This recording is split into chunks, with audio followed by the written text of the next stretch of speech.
அனைவருக்கும் கோபிநாத்தின் அன்பு வணக்கங்கள் நண்பர்களே. இந்த வீடியோவை பார்த்துட்டு மறக்காமல் லைக் பண்ணிக்கோங்க, உங்கள் நண்பர்களோட பகிர்ந்துக்குங்க. இது நிறைய பேரை சென்றடைவது உங்களிடம்தான் இருக்கிறது. ஒருவருக்கு ஞானம் அப்படிங்கிறது தானாக நிகழுமா அப்படின்னு ஒரு கேள்வி எல்லாத்துக்குள்ளேயும் இருக்கிற அதே சமயத்தில் இந்த தெய்வத்தினுடைய ஆற்றல் அல்லது அந்த தெய்வ சக்தி அப்படிங்கிறத நம்ம நிறைய சொல்லி கேள்விப்பட்டிருப்போம். இயற்கையாக மனிதனுக்கு புற வாழ்க்கையிலே இந்த தெய்வ சக்தி கிடைக்குது அப்படிங்கிறத எப்படி உணர்ந்துக்கலாம் அப்படின்ட்டு நிறைய பதிவுகளை நாமும் சொல்லியிருப்போம், நீங்களும் தெரிஞ்சுக்கிட்டு இருப்பீங்க. நிறைய அறிகுறிகளை வச்சு சொல்லுவாங்க இல்லையா? அந்த மாதிரி அறிகுறிகளில் ஒன்று ரெண்டு பார்த்தோம் அப்படின்னா, இந்த கோவிலில் மணி அடிக்கிறதா இருக்கட்டும், எலும்பச்சங்கனி அல்லது ஆலயங்களில் பூஜைக்கு அப்புறம் நம்மளுக்கு பிரசாதம் வழங்கப்படுவதாக இருக்கட்டும், பள்ளி சத்தமிடுறதா இருக்கட்டும், இந்த மாதிரி நிறைய விஷயங்களை வந்துட்டு புற வாழ்க்கையில் இருப்பவர்களுக்கு அதெல்லாம் ஒரு அறிகுறியாக சொல்லியிருப்பார்கள். அதை வைத்து நாம் சில சகுன நிமித்தங்களையும் வைத்து அறிந்து கொண்டிருப்போம் நம்மிடம் அந்த ஆற்றல் இருக்கிறதான். ஆனால் அந்த ஞானம் அப்படிங்கிறது பெரிய விஷயம். நம்ம நினைக்கிற மாதிரி இப்போ சொல்கிற மாதிரி பள்ளி பேசுகிறதுனாலையோ அல்லது ஒரு விளக்கு நல்ல பிரகாசமாக எரியதுனாலேயோ ஒரு மனிதனுக்கு ஞானம் கிடைத்து விட்டதில் அல்லது அது தெய்வ சக்தி அவரிடம் வந்துவிட்டது அப்படிங்கிறத உணர்ந்து கொள்வதற்கான வாய்ப்பாக ஆகாது.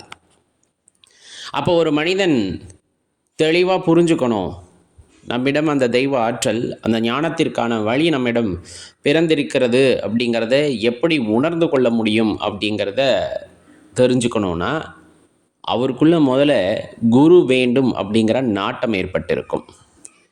குருவாகப்பட்டவர் தெளிவை உண்டாக்குபவர். இப்போ ஒரு சின்ன உதாரணம்தான். ஆரம்ப காலகட்டத்தில் கல்வி பயிலும் பொழுது நமக்கு வீட்டில் ஆனாவனம் சொல்லி தந்துடுவாங்க, ஆங்கிலத்தில் ஏபிசிடி அந்த எழுத்துக்கள் எல்லாம் சொல்லி தந்துடுவாங்க. ஆனால் அந்த வகுப்புக்கு வர்ற ஆசிரியர் நம்ம கொண்டு போய் ஒரு ஸ்கூலில் சேர்த்துருப்பாங்க இல்லையா, பள்ளிக்கூடத்தில். அந்த ஆசிரியருக்கு என்ன தெரிஞ்சிருக்கோன்னா, அந்த எழுத்துக்களை வார்த்தைகளாகவும் வார்த்தைகளை வாக்கியமாகவும் மாற்றக்கூடிய திறன், அதை எப்படி பயன்படுத்த வேண்டும் என்ற திறன் எல்லாம் அவர்களிடம் இருக்கும். அதைத்தான் அந்த குழந்தைகளுக்கு கொஞ்சம் கொஞ்சமாக சொல்லி தருவாங்க. இதுதான் ஆன்மீகத்திலையுமே கூட. நாமும் ஒரு விழிப்பாக இருக்கலாம், சில விஷயங்களை தெரிந்து கொண்டிருக்கலாம், நமக்கு நிறைய தெரிஞ்சிருக்கு அப்படின்னு கூட நம்ம நினைக்கலாம். ஆனால் உண்மையாலுமே அது உண்மையா அப்படின்னு கேட்டால் அறகுறையான உண்மைதான். ஏன்னா நம்ம ஸ்கூலுக்கு போகிறதுக்கு முன்னாடியே ஏபிசிடி ஆனாவனா காங்காச்சா வாய்ப்பாடு எல்லாம் அம்மா சொல்லி தருவாங்க. அதை வச்சு ஒரு புரிதல் இருக்கும். ஆனால் அதுக்கு அடுத்த நிலையை ஆசிரியர் தான் நமக்கு எடுத்து சொல்லுவாங்க இல்லையா? அதுபோல தான் தெய்வத்தை பற்றிய நினைவுகள் அல்லது ஒரு விருப்பம் எல்லாம் நமக்கு தானாக ஏற்பட்டிருக்கலாம், பிறர் மூலமாக ஏற்பட்டிருக்கலாம். அதில் ஒரு ஞான நிலையை அடைவதற்கான வாய்ப்பை கொடுக்கக்கூடிய ஆற்றல் குருமார்களுக்கு உண்டு. அப்படிங்கிறனால அந்த குரு வேண்டும் அப்படின்னு தேடுதல் உண்டாகும். அது அவர்கள் நம்ம அருகாமையிலே இருக்கலாம், அல்லது இறைவனே நமக்கு குருவாகவும் இருக்கலாம். ஒன்று. இன்னொன்று, அந்த ஞானம் வேண்டும் அப்படிங்கிற அந்த வேட்கை மனசில் வரும். வேணும்னு நினைக்கிறதல்ல, வேட்கை. ரெண்டுக்கும் வித்தியாசம் இருக்குது. நினைப்பு வேற, வேட்கை வேற. அந்த வேட்கை ஒரு மனிதனுக்குள் தணலாக எரிந்து கொண்டு இருக்குது அப்படின்னா அந்த ஞானத்திற்கான வாய்ப்பு அப்படிங்கிறது அந்த மனிதனை தேடி வரும், அந்த மனிதனை புனிதனாக மாற்றும் அப்படின்னா அதில் மாற்று கருத்தே இல்லை. பார்வையில் விசாலம் ஏற்பட்டிருக்கும். பொது பார்வையாக இல்லாமல் ஒரு உயர்ந்த பார்வையாக அவர்களுடைய கண்ணோட்டம் அப்படிங்கிறது மாற ஆரம்பிக்கும். தனக்கு சொந்தக்காரங்க செஞ்சால் சரி, மற்றவங்க செஞ்சால் தவறு அப்படிங்கிற அந்த ஒரு பொதுவான எண்ணம் அவர்களுக்குள் இருக்காது.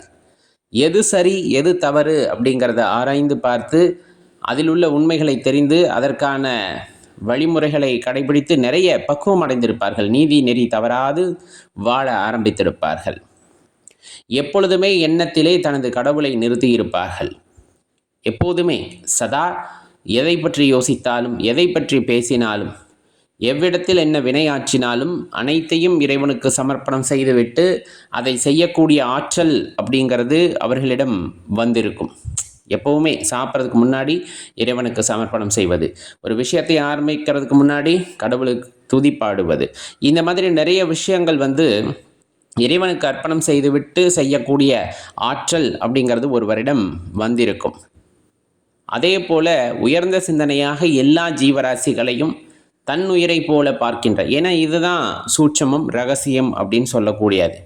இன்று இவ்வுயிர் மனித உடலை கொண்டு இருக்கிறது. நாளை இந்த உயிர் எந்த உடலில் வேண்டுமானாலும் இருக்கலாம் அப்படிங்கிற அந்த யதார்த்தத்தை புரிந்து கொண்டு இருக்கின்ற எல்லா உயிர்களையும் தன்னை போலவே நேசிக்கக்கூடிய ஆற்றல் அல்லது தன்மை அப்படிங்கிறது ஒருவருக்கு ஏற்படுகிறது அப்படின்னா அவர்கள் ஞானத்தை நோக்கிய பாதையில் இருக்கிறார்கள் என்பதுதான் அர்த்தம். உணவு மீது பற்று முழுவதும் நீங்காவிட்டாலும் வாழ்வதற்கு உணவு தேவை. இந்த உடல் அப்படிங்கிறது அவசியம் ஞானம் பெறுவதற்கு. ஆனால் அதை மீதி இருக்கக்கூடிய ஒரு ஈர்ப்பு அப்படிங்கிறது குறைய ஆரம்பிச்சிடும். 4 வேளை 5 வேளை சாப்பிட்றதெல்லாம் குறைஞ்சி போய் 2 வேளைக்கு வந்துடும். அது ஒரு வேளையாக சத்தான உணவு எடுத்துக்கிட்டு ஒரு வேளையாக நிறுத்துறவங்கெல்லாம் இருக்காங்க யோகியர்கள். அது இல்லாமல் மூலிகைகளை மட்டும் எடுத்துக்கொண்டு இருந்தவர்களையும் நாம் கேள்விப்பட்டிருப்போம். அவர்கள் வரலாறை எல்லாம் படித்திருப்போம். அது எல்லாம் மேம்பட்ட நிலை. எடுத்ததுமே ஒருவருக்கு அவ்வாறான விஷயங்கள் ஏற்பட்டு விடாது. அதையும் நம்ம உறுதியாக அந்த இடத்துல சொல்லிக்கலாம். படிப்படியாக வளர்ச்சி நிலை அடையும் போது அதெல்லாம் சாத்தியமே. எப்போதும் பிறரை குறை சொல்வதாக அவர்களுடைய வார்த்தைகளோ வாக்கியங்களோ இருக்காது. ஒருவரை புண்படுத்தக்கூடியதான வார்த்தைகளையும் அவர்கள் எப்பொழுதுமே பயன்படுத்த மாட்டார்கள். தவறான சூழ்நிலையாக இருந்தாலும் அவர்களுக்கு எடுத்து புரிய வைக்கின்ற வகையிலே பேசி புரிய வைப்பார்களே தவிர அவர்களை குறை சொல்வதோ அவர்களை குத்தி காட்டுவதோ அவர்கள் மனதை புண்படுத்துவதான செயல்கள் எதுவுமே அவ்விடத்தில் நடைபெறாது அப்படிங்கிறத தெளிவாக தெரிஞ்சுக்கணும். ஏன்னா ரொம்ப உயர்ந்த விஷயம் அது. இது எல்லாம் ஒருவருக்கு வருகிறது அப்படிங்கும் போது ஒரு எண்ணம் வருகிறது அப்படின்னா அவங்க ஞானத்தை நோக்கிய பாதையிலே செல்ல ஆரம்பித்து விட்டார்கள் அப்படிங்கிறத நீங்கள் புரிஞ்சுக்கலாம். இயல்பாகவே அவர்களுடைய தூக்கம் அப்படிங்கிறது அளவானதாக மாறி இருக்கும். அளவில்லாத தூக்கமாகவும் மாறாது, பற்றாக்குறையான தூக்கமாக இல்லாமல் சரியான தூக்கம். ஒரு 9 மணிக்கு படுத்தால் காலையில் 4:30 மணிக்கு விழிப்பு வந்துடும். அல்லது ஒரு 10 மணிக்கு படுத்தாலும் காலைல 4:30 5 மணிக்குள்ளே எழுந்து காலையில் அந்த பூஜை செய்யக்கூடிய அல்லது மந்திரங்களை ஜபிக்கக்கூடிய அந்த எண்ணம் அவர்களுக்குள் அப்படியே ஒரு தீயாக பரவிக்கிட்டு இருக்கும். அவர்கள் உடலே பார்த்திங்க அப்படின்னா ஒரு வெப்பமயமானதாக மாறிவிடும். அது வெப்பம்னா தகன்னு எரியல, அது ஒரு வேட்கை அவர்களுக்குள் ஏற்பட்டுவிடும். அது செய்து முடித்தாக வேண்டும், அக்காரியத்தை செய்து முடித்தாக வேண்டும் அப்படிங்கிற வேட்கை அது எண்ணமாக இந்த பிரபஞ்சத்திலே பரவ ஆரம்பித்திருக்கும். அதன் மூலமாக அவர்கள் எண்ணியதற்கு தகுந்தாற் போல எல்லா வினைகளும் அவர்களை தேடி வந்து கொண்டே இருக்கும். அவர்கள் எண்ணம் சிறப்பானதாக இருக்கின்ற பட்சத்திலே அவர்கள் ஞானத்தை நோக்கிய பாதையிலே பயணிக்க ஆரம்பித்து விடுவார்கள். இப்படிப்பட்ட ஒரு உன்னதமான நிலையிலே இருக்கக்கூடிய மனிதர்களை நம் வாழ்க்கையிலே காண்கின்றோம் என்றால் அவர்கள் முகத்திலே இருக்கக்கூடிய பிரகாசம், அவர்கள் நம்மிடம் காட்டக்கூடிய அன்பு, இது எல்லாமே அவர் ஞான வழியில் சென்று கொண்டிருக்கின்றார் அப்படிங்கிறத உணர்த்தும். ஞானம் அடைவதற்காக எல்லா உறவுகளையும் பிரிந்திருக்க வேண்டும் என்ற அவசியம் கிடையாது. அதையும் இந்த இடத்துல தெளிவாக நம்ம தெரிஞ்சுக்கணும். இருக்கின்ற இடத்திலே இருந்து ஞானத்தை தேடக்கூடிய வழிகளும் இருக்கின்றன அப்படிங்கிறத ஞானிய பெருமக்கள் நமக்கு சொல்லி இருக்கிறார்கள். அதன் வாயிலாக அந்த ஞான தேடலிலே ஈடுபடும் பொழுது அவர்களும் அவ்வெற்றியை காண்கிறார்கள் அப்படிங்கிறத உணர்ந்து கொண்டோமையாயின் கண்டிப்பாக நமக்கும் அந்த ஞானம் அப்படிங்கிற பேரொழியை காணக்கூடிய ஆற்றல் அப்படிங்கிறது கிடைக்கப்பெறும். இல்லாமல் அந்த இறைவனார் இதை உணர்ந்துக்க முடிஞ்சிருக்கும். மேற்போக்காக கேட்கும் போது இதனுடைய பொருள் புரிந்திருக்காது. இதை பற்றி ஆழ்ந்த சிந்தனை நீங்கள் செய்யும் பொழுது உங்களுக்கு ஒரு தெளிவு கிடைக்கும். கண்டிப்பாக தெளிவு கிடைக்கும் போது அதில் நீங்கள் பயணிக்கும் போது சிறப்பானதொரு வாழ்க்கையானது உங்களுக்கு அமையப்பெறும் அப்படின்னா அதில் மாற்றுக்கருத்து இல்லை. மறக்காமல் இந்த வீடியோ பற்றின கருத்தை கீழே கமெண்ட்டில் பதிவு பண்ணுங்கள். இந்த வீடியோவை லைக் பண்ணிவிட்டு உங்கள் நண்பர்களோட பகிர்ந்துக்குங்க. அனைவரும் பலனடையட்டும். நன்றி, வணக்கம்.